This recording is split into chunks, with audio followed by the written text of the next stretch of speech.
Serie B-Win. Tutti i colori della passione. Gustoso anticipo della 25esima giornata della Serie B-Win. Al Granillo è quasi uno spareggio promozione tra Reggina e Padova.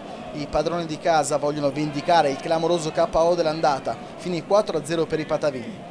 Azzori fa debuttare in Amaranto il centrocampista De Rose, squadra schierata con il consueto 3-5-2. Le sorprese sono nel Padova perché Calori manda in campo dall'inizio una formazione molto offensiva. Giocano tre punte, c'è De Paola vicino ad Ardemagni e vantaggiato. Dirige l'incontro al Granillo l'arbitro Tozzi di Ostia. Inquadrato mister Calori, per lui sarà un ottimo primo tempo. Padova subito vicino al tiro con il centrocampista Gallozzi, una bella conclusione, palla che si perde sul fondo. Risposta a Reggina, una bella trama, poi il pallone arriva a Barilla di sinistra, però da dimenticare. Attenzione al pressing dei giocatori del Padova, Puggioni che sbaglia tutto, il pallone arriva avvantaggiato, la conclusione e la respinta poco attenta del portiere della Reggina. Il corner per gli ospiti, poi ancora avvantaggiato, la conclusione con i pugni Puggioni e via in corner. Non si fida del bolide l'attaccante del Padova. Poi Reggina in avanti, il pallone giunge a Colombo, il tiro, la palla sopra la traversa, Reggina vicino al gol. È una bella partita al Granillo, due squadre che hanno sogni di Serie A.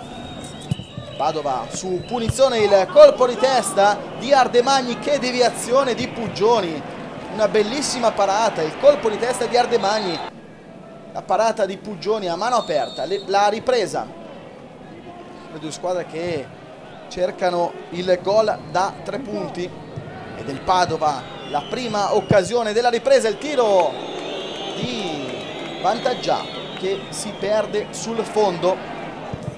La risposta della Reggina, Bonazzoli, il tiro e la palla che finisce sul fondo. Tante occasioni ma ancora nessun gol per le due squadre. Fuori viola, dentro Campagnacci nella Reggina. Amaranto ancora in avanti, il colpo di testa del neoentrato Campagnacci che non riesce ad inquadrare la porta. Il pallone per Acerbi, ma l'arbitro annulla per posizione di offside del difensore della Reggina. Decisione giusta del guardalino. Ancora in avanti la Reggina, Bonazzoli viene atterrato, l'arbitro ci pensa un attimo e ammonisce anche Legati per questo intervento su Bonazzoli. Dal dischetto è pronto l'attaccante della Reggina, parte il tiro e il gol, il vantaggio della Reggina. Bonazzoli, il capitano degli Amaranto, 12° gol in questo campionato. Che bolide dal dischetto per Bonazzoli. La partita però non finisce qui, il Padova col vantaggiato, il tiro viene deviato probabilmente da un difensore della Reggina. È 1-1 Padova.